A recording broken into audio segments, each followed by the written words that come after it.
Honnêtement, je viens de regarder le Nasdaq et le SP500. Ça pue la merde, permettez-moi la vulgarité. Aujourd'hui, on va voir l'analyse, ce que ça pourrait dire. On est parti. Ok, excusez-moi pour cette intro un peu fort en chocolat comme les chocs à pic, mais vraiment, on a une configuration assez diabolique, une belle manipulation qu'on a eue qui m'indique vraiment un retracement. J'ai pas envie de dire du 100% ni du 300%. Et voilà, je suis assez confiant et voilà. Et en vrai, on s'en fout de si je suis confiant ou non dans tous les cas. Gestion du risque, on risque ce qu'il faut, on met les stop loss bien placés. L'invalidation de mon analyse est à 21 869. Par contre, si on ne casse pas ces niveaux-là, je vais vous expliquer ce qui peut en découler. Ce que vous voyez ici, d'ailleurs sur le Nasdaq, hein, cette distribution, c'est exactement pas aussi violente, mais similaire qu'on vient de voir sur le SP500. Donc vous allez voir, ça va être intéressant. On va dire que je prends le Nasdaq en premier parce que c'est une valeur tech, même si les deux sont intimement corrélés.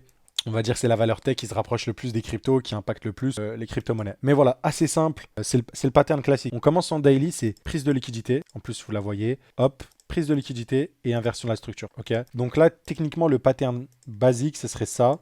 Hop, hop, hop, voilà.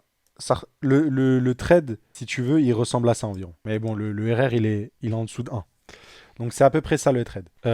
Et tu peux avoir une prolongation baissière un peu plus longue, mais globalement, c'est ça. Donc tu peux mettre plusieurs TP. Le but, si tu veux, c'était une distribution de la sorte, c'est premier TP ici, deuxième TP là, troisième, quatrième, cinquième, etc., etc. Donc voilà, pour l'instant, on n'a pas la confirmation sur du daily. Par contre, si nous allons du coup descendre en unité de temps, on va aller en 8 heures et on va observer ce qu'on voit sur du 8 heures. Sur du 8 heures, on voit la cassure de ce lot-là. On va voir que ce lot-là, il se matérialise sur une plus petite unité de temps, mais on voit la cassure tout simplement. Donc je vais juste descendre en 4 heures, ça va être aussi simple que ça.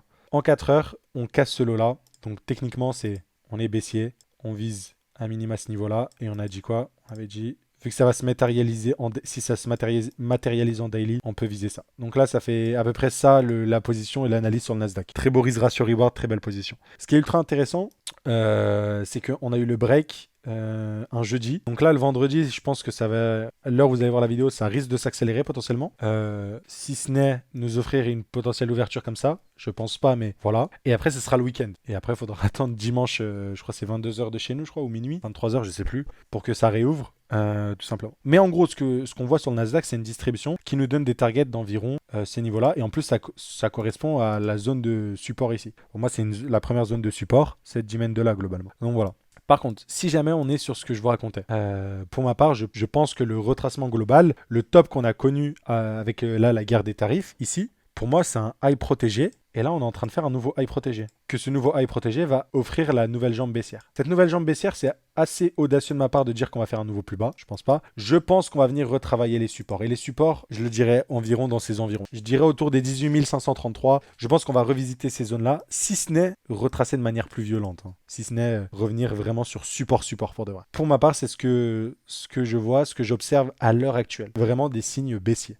Ok. Donc ça se trouve, on est sur la première jambe baissière. Là, on a suffisamment distribué pour une deuxième. Ça me paraît un peu difficile, mais c'est possible. Hein. Si on rentre en bear market, comme ce qu'on avait vu les dernières fois avec les distributions, c'est clairement ça qui se passe. Donc voilà, à minima, on va dire, pour l'instant, avant de faire des plans sur la comète, on va dire retour ici, environ. Maintenant, on peut juste descendre en 1 heure et on va redescendre sur la time frame. Ce qui est intéressant, c'est que ça a lieu, cette distribution, elle a lieu dans le bloc très important, on va le voir ensemble. En fait, il a lieu dans une supply dite weekly. Ok, donc une supply dite weekly en utilisant les règles de la stratégie. Ok, donc la règle des 30.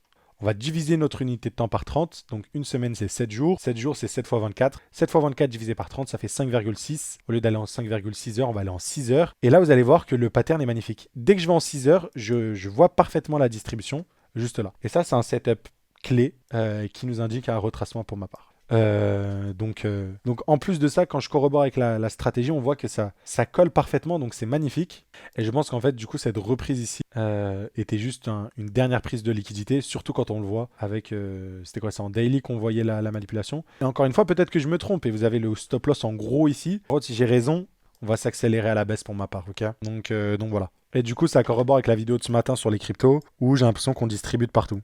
Donc c'est encore une fois ce que j'identifie là. Pareil, sur du 1 heure, on a cassé ici, on peut trouver des petites zones, mais voilà quoi. Globalement, c'est la prochaine target. Et si on va sur le SP500 maintenant, du coup, c'est exactement la même chose. Déjà, hop, on a une distribution en petite time frame ici. On est venu récupérer le dernier high, on n'a pas fait de clôture, hop. Et on est venu titiller le dernier lot. Donc à moins que ça soit suffisant pour reprendre dans cette dizaine pour faire des plus hauts, Et là, je me tromperais, et encore une fois, avec une cassure ici. Par contre, si jamais c'est bel et bien une distribution que j'anticipe et que ça se confirme en daily, dans ce cas-là, on est sur un top pareil qui a lieu dans la supply ici, qui offrirait un retracement pour ma part. Le retracement, c'est peut-être un premier support ici, mais c'est retour jusque dans ces niveaux-là. Et en vrai, si on regarde, ça ferait, voilà quoi, moins de 10%.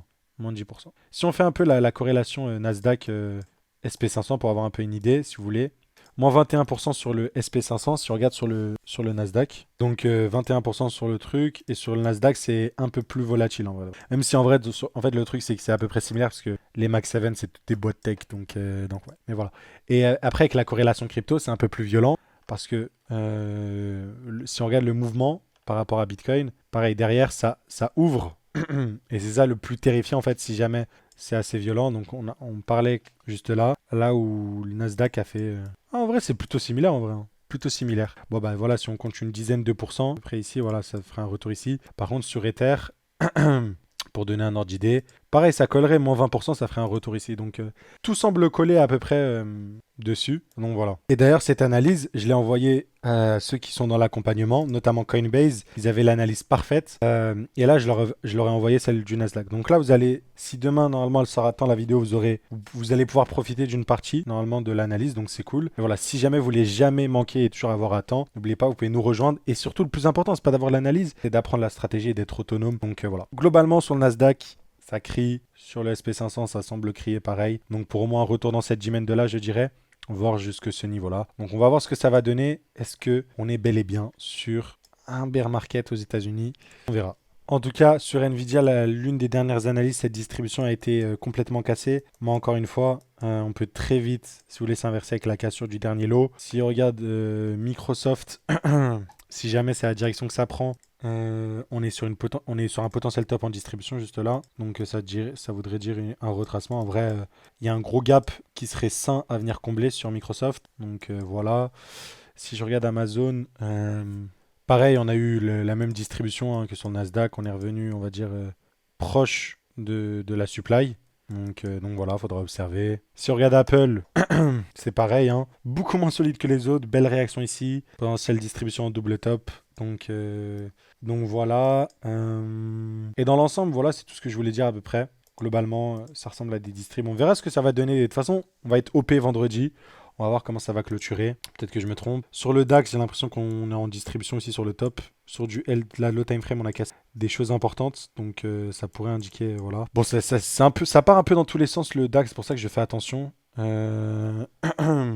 Mais bon, on le voit clairement ici en mode distribution et on est venu casser le dernier lot. Donc voilà, notre ami le CAC 40. Pareil, du coup, notre ami le CAC 40 pour moi en distribution. Si on regarde le top, donc ça c'est un petit tips que j'avais donné et je vais vous le ressortir là maintenant pour vous faire plaisir. Du coup, dans la section, on a rajouté de l'analyse bourse pour vous montrer que ça fonctionne aussi. J'ai parlé de la distribution CAC 40 et j'avais donné le petit tips de regarder la paire en contrat futur pour voir quand est-ce qu'il y a eu les manipulations. Donc voilà. Et du coup, pour le CAC 40, c'est le XFC du coup. Et en plus, je crois que c'est... Ok, lui, c'est avec les dividendes. Du coup... Ah non, c'est pas celui-là. Je crois que c'est du coup FCE CAC 40. Ouais, voilà, c'est celui-là. Et en fait, on le voit très bien. Belle très très jolie prise de distribution. Retour. Et franchement, c'est magnifique, hein. On le regarde juste là, on est de retour dans le... En fait, j'ai envie d'essayer d'affiner la zone. Si on regarde sur du mensuel, non, c'est pas suffisant. Sur du 2 weekly, non. 3 daily peut-être. On va dire qu'on est de retour sur le breaker block. 3 daily. Donc avec la règle des 30, je dois aller à peu près en 3 heures pour essayer de trouver une distrib. Et voilà, le retour dans ce bloc-là. La distrib, elle est tellement claire comme de l'eau de source. C'est waouh. C'est waouh, waouh, waouh. Là, j'ai l'impression que pareil, on a redistribué en vrai de vrai. Potentiellement ici, avec le break. Donc ça pourrait indiquer... J'essaie de voir si... Ouais, ici, ok.